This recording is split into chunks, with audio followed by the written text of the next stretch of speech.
Esse texto é muito especial para todos nós. E você já ouviu explicações dadas a respeito do texto que eu acabei de ler? Eu vou apenas refrescar a sua memória. Em Daniel capítulo 8, verso 14, o profeta profetizou de que quando se passassem 2.300 tardes e manhãs, o santuário seria purificado.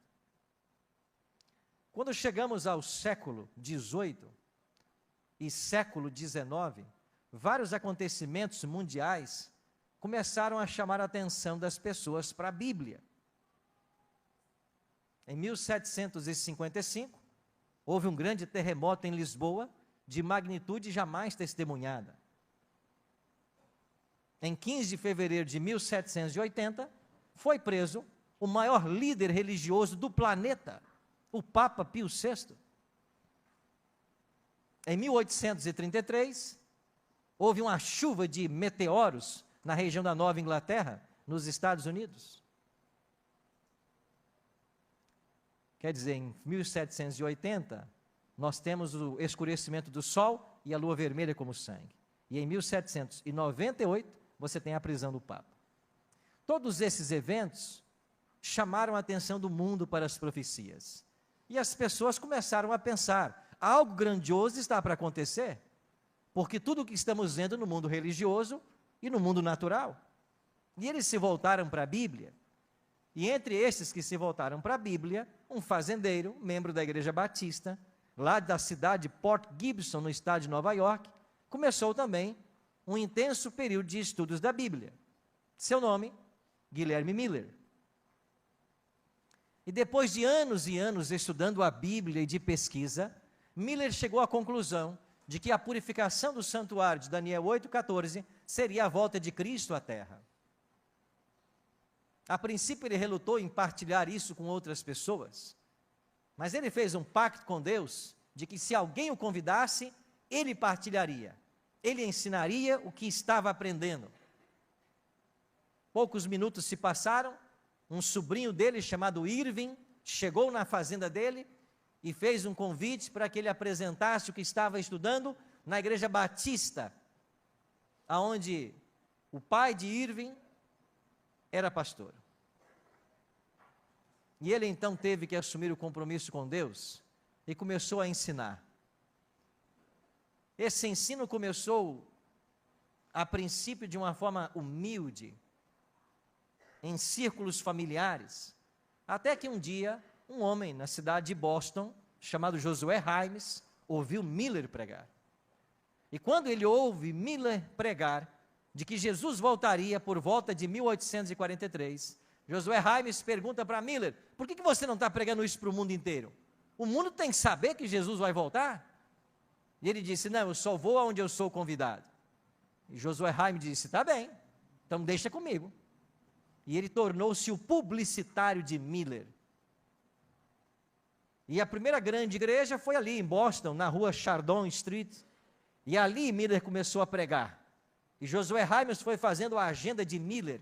E ele começou a viajar várias grandes cidades, grandes igrejas. E o resultado desse movimento é que no ano de 1843, haviam quase 100.000 pessoas esperando a volta de Jesus, apenas na região da Nova Inglaterra, a costa leste dos Estados Unidos. Um grande movimento espiritual começou. Eu estive há poucos dias nessa região da Nova Inglaterra, preparando um material aqui para a associação, que em breve será lançado. Teremos 31 vídeos contando a história da nossa igreja, de Battle Creek a Gaspar Alto. E eu fui visitar, nessa viagem, o lar de um casal, Elvira Hastings e seu esposo. Este casal acreditou que Jesus voltaria em 1843. E eles tinham toda uma plantação de batatas para serem colhidas. E eles não colheram. E quando os vizinhos perguntaram, por que vocês não vão fazer a colheita das batatas? Eles disseram, porque as nossas batatas irão testemunhar de que o fim do mundo se aproxima e todos devem se preparar para esse momento. Mas Jesus não veio. Interessante que houve uma grande praga nas batatas que foram colhidas naquela região. E todos ficaram sem mantimento, porque as batatas que eles colheram apodreceram precocemente. Mas como a família Hastings não havia colhido, passado o desapontamento, eles colheram. E com essas batatas, eles alimentaram todas as famílias vizinhas. Mas isso não amenizou a dor da decepção. O que aconteceu? Porque Miller ensinava que Jesus viria entre março de 43 a março de 44. E quando chegou o mês de março de 44, de fato Jesus não veio, houve um primeiro desapontamento. Acontece que aconteceu uma campal na cidade de Exeter, e lá nessa campal as pessoas estavam estudando a Bíblia, e levantou-se um homem chamado Josias Litt. E esse homem trouxe uma nova visão a respeito da Bíblia. Josias Litt, não foi? O movimento do 7º mês. E ele disse, nós estamos aguardando a volta de Jesus para o mês de março ou abril, mas esses são os meses da Páscoa. Jesus não volta na Páscoa, porque a purificação do santuário faz parte das festas do outono. E o outono, em 1844, não cai em março ou abril, ele vai cair em outubro.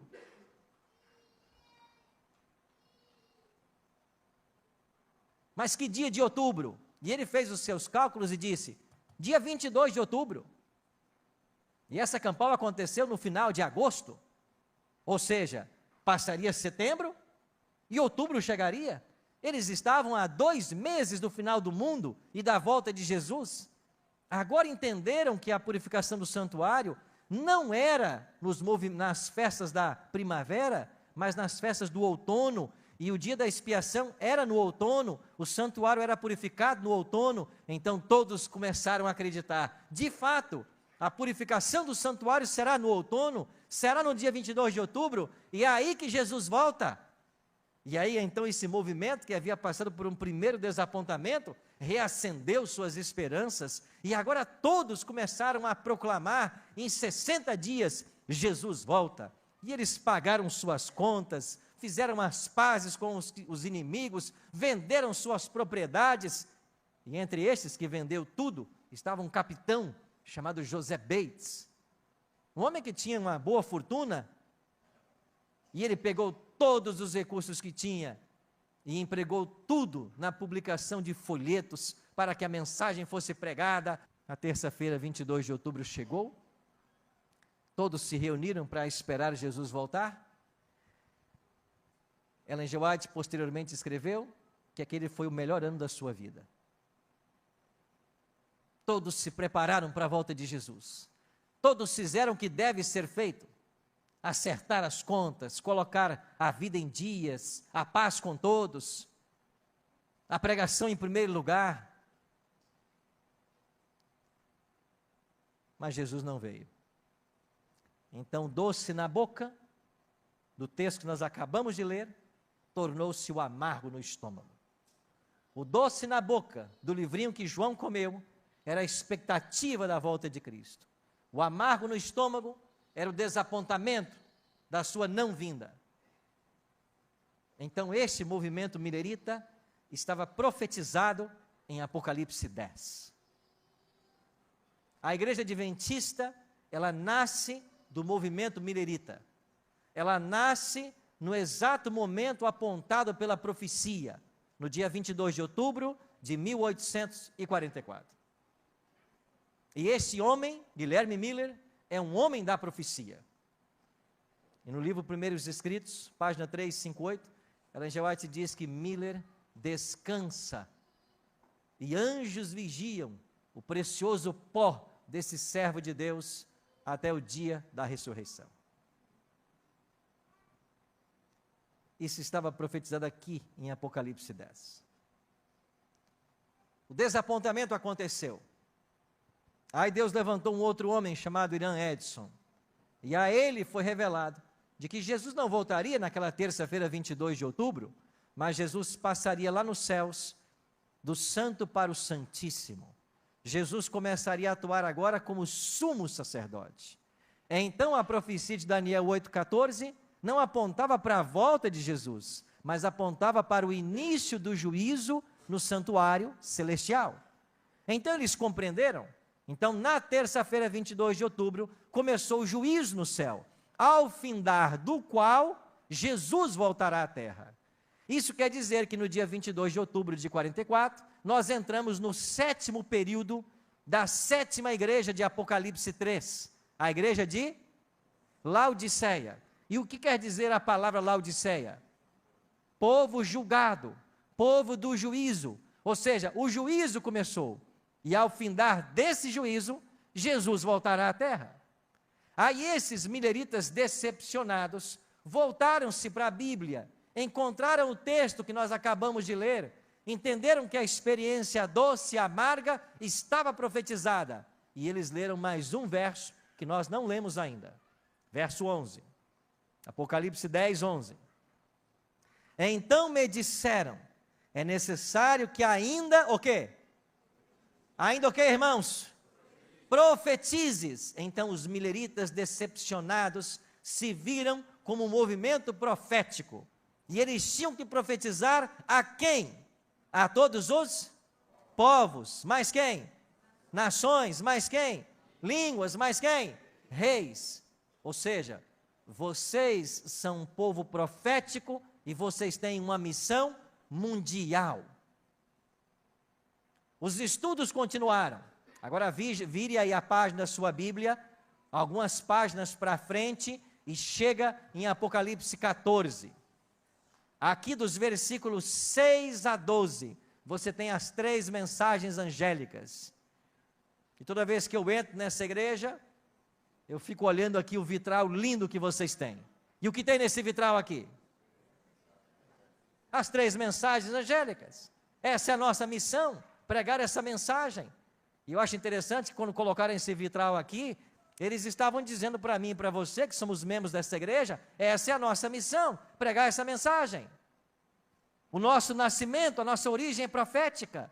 O desapontamento que os mileritas enfrentaram estava na Bíblia. Eles se viram como um povo da profecia, com a missão profética. E eles encontraram agora em Apocalipse 14, 6 a 12, o conteúdo da sua mensagem. Qual é o conteúdo? Pregar a tríplice mensagem angélica. É por isso que a missão desta igreja, como uma igreja mundial, está definida como pregar o evangelho eterno no contexto das 3 mensagens angélicas. Essa é a missão da igreja adventista do 7º dia. O que é ser um adventista? É acreditar que você tem uma origem profética, mas você foi levantado não à toa. Nós não surgimos por acaso. Nós surgimos num momento histórico e com uma missão histórica. E qual é a nossa missão? Pregar o quê? Aí eu vou dizer uma coisa agora com todo o carinho que você merece. Se essa semana você não falou para ninguém das 3 mensagens, você não está sendo um adventista. Você não está sendo. Porque nós nascemos com essa missão. Nós nascemos com a missão de falar. Milhares e milhares de pessoas todos os dias estão morrendo. Milhares estão passando para a morte, eternamente condenadas. Por quê? Porque não viram o último convite que está em nossas mãos. E por nossa negligência, alguém pode descer à sepultura sem nunca ouvir. Nossa negligência, porque você tem pessoas no seu círculo que só você alcançará, mas ninguém alcançará. Você tem amigos que só você conhece, só você pode influenciá-los, ninguém mais nessa igreja. Esse é o último convite que Deus tem para fazer.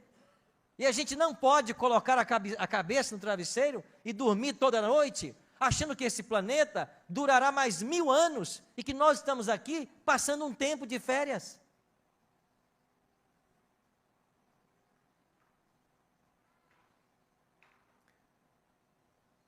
Nós somos um povo profético, temos uma mensagem profética, e essa mensagem tem que ser pregada para que Jesus volte. Então, se nós queremos que o Senhor volte, nós temos que pregar. E se eu não prego, nem adventista eu sou outra coisa.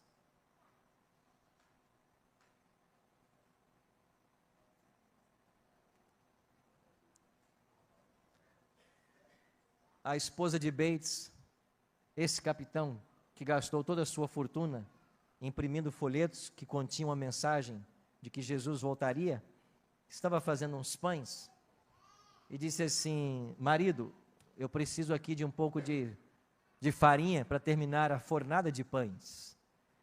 E ele perguntou: quanto você precisa? Uns 2 quilos talvez. Ele enfiou a mão no bolso, viu o que tinha, e os centavos que restavam, daria para comprar os 2 quilos de farinha que ela precisava. Ele foi até o mercado, comprou os 2 quilos de farinha com tudo que ele tinha, tudo que havia restado na vida, e entregou os 2 quilos de trigo para a esposa, de farinha para a esposa. A esposa, quando olhou aquilo, pensou assim: você, um capitão, fez comércio com homens do mundo inteiro, navegou por esse planeta várias vezes, indo ao mercado para comprar 2 quilos de farinha. E ele disse: e eu gastei tudo o que eu tinha, agora eu não tenho mais nada. E a esposa começou a chorar. E perguntou para ele assim: o que faremos agora? O que será de nossas vidas? E ele respondeu algo que na sua casa, lá em Fairhaven, está cunhado num quadro: Deus proverá.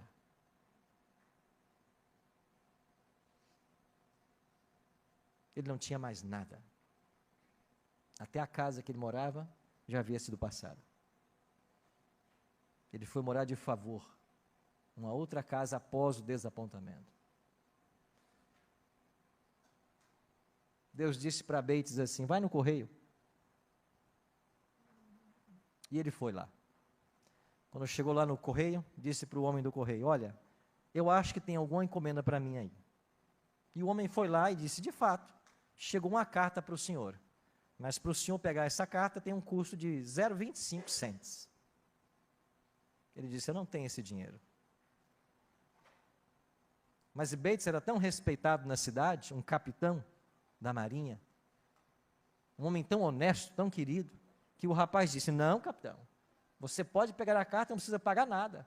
Ele disse: não, eu não vou ficar te devendo, eu não tenho os 25 cents para pagar, mas eu acho que dentro dessa carta deve ter dinheiro, você pode abri-la por gentileza?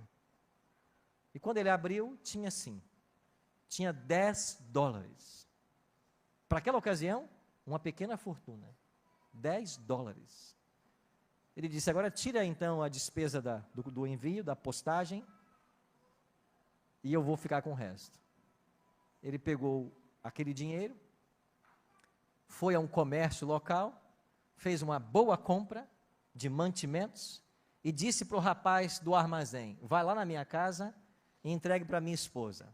Ela não vai querer receber, dizendo que não é dela.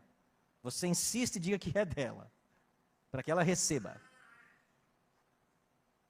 E ele fez uma boa compra, o homem levou, insistiu com a esposa e ela recebeu, e ele pegou tudo o que sobrou, foi para a gráfica e pagou mais milhares de folhetos para serem impressos.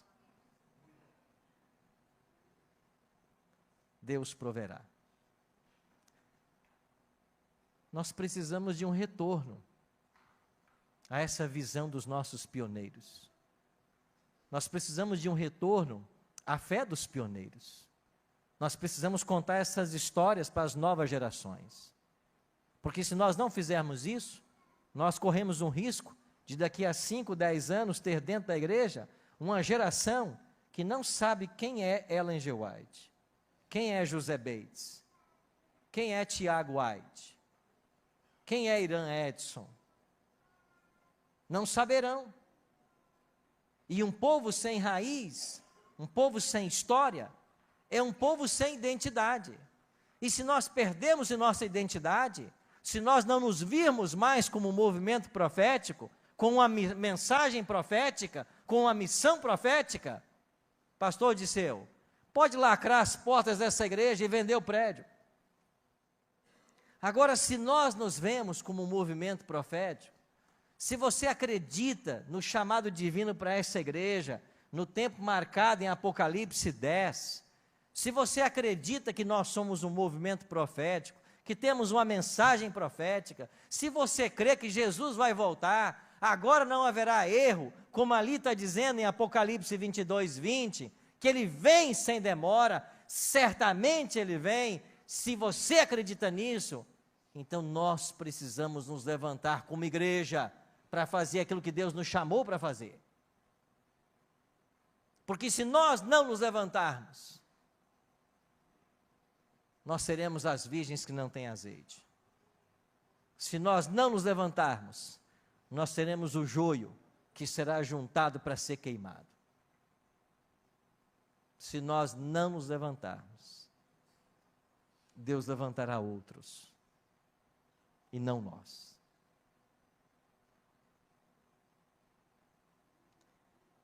Eu e você não deveríamos passar um único dia sequer de nossas vidas sem estar envolvido com as coisas espirituais e com o avanço dessa igreja. Um único dia. E o grande sucesso de Satanás tem sido em colocar em nossas agendas tantas atividades que a gente tem tempo para tudo ou para nada. A gente tem que colocar na agenda a educação, e isso é importante. Temos que colocar o trabalho, e isso é importante. Temos que colocar aí a academia, a natação, o ciclismo, e isso é importante. Temos que colocar o lazer, isso é importante. Temos que colocar tantas coisas, mas quando a gente coloca dentro do horário do nosso schedule, a gente não tem tempo para a religião. Não tem tempo para o culto, não tem tempo para o trabalho missionário, e eu nem estava sabendo que quinta-feira vai ter um evento aqui nessa igreja.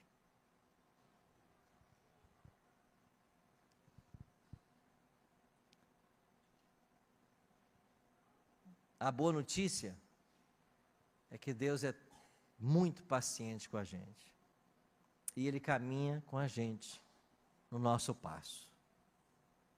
Essa é a boa notícia. Mas eu quero convidar você, que é membro dessa igreja central de Florianópolis, a se envolver.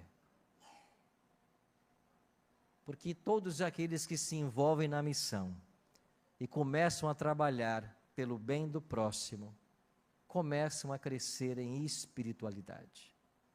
Esse é o único caminho saudável para o crescimento.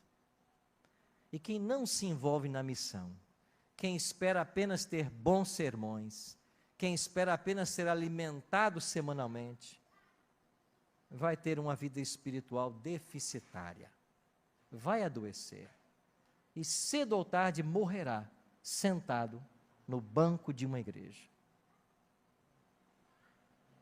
Porque não existe vida cristã ativa sem missão na veia, sem envolvimento. Não estou convidando você para vir aqui assumir o púlpito na quinta-feira. Talvez nem para assumir o piano ou o microfone para cantar. Estou convidando você a se envolver, a se importar com os familiares que não têm a esperança que você tem, com os seus amigos de faculdade, com os seus vizinhos, com as pessoas que você ama e que não têm essa esperança ainda. É trazê-las a esse templo para dar a elas uma oportunidade de ouvir o último convite e poder fazer uma escolha ao lado de Jesus. A você que não é membro dessa igreja ainda, você está no lugar certo. Porque não existe igreja nesse mundo com a responsabilidade que tem a igreja adventista. Não só na pregação bíblica de tudo que ensina, mas em apontar o caminho para o céu. Não tem. E eu termino com Apocalipse 18. Último texto.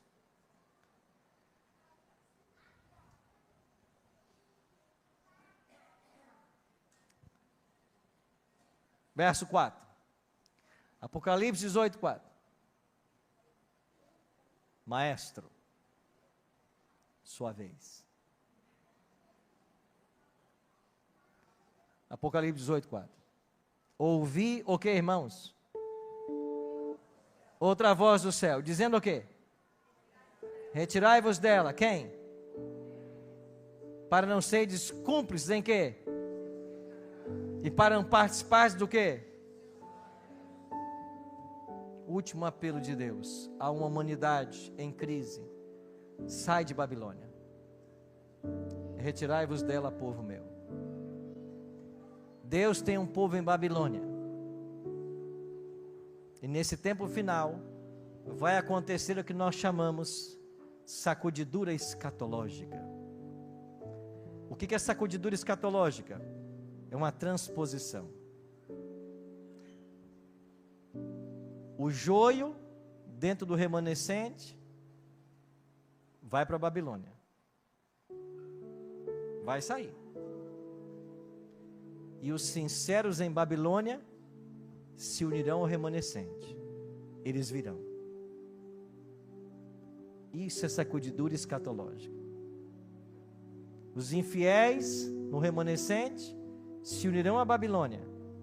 E os fiéis em Babilônia se unirão ao remanescente. E nós que estamos no remanescente, nós somos o período de Laodiceia, mas nós não podemos ser os laodiceanos em termos espirituais. Eu estou em Laodiceia, mas eu não posso ser laodiceano. Eu vivo a fase de Laodiceia, mas eu não posso ser morno. E esse último apelo de Deus é para nós que estamos permanecermos leais, e para quem está em Babilônia ouvir o convite do Evangelho eterno e tomar sua decisão em se unir ao remanescente. Em João 10,16, Jesus disse: eu ainda tenho outras ovelhas, não deste aprisco, a mim convém conduzi-las, elas ouvirão a minha voz, e haverá um só rebanho e um só pastor. Cristo está trazendo os seus, irmãos, e como eles estão vindo. Deus quer usar a todos nós, com o que nós temos e somos. Deixe-se usar pelo Senhor. Se você gostou do vídeo, não se esqueça de se inscrever no canal, deixar seu like e também compartilhar o vídeo. Que Jesus te abençoe e até a próxima.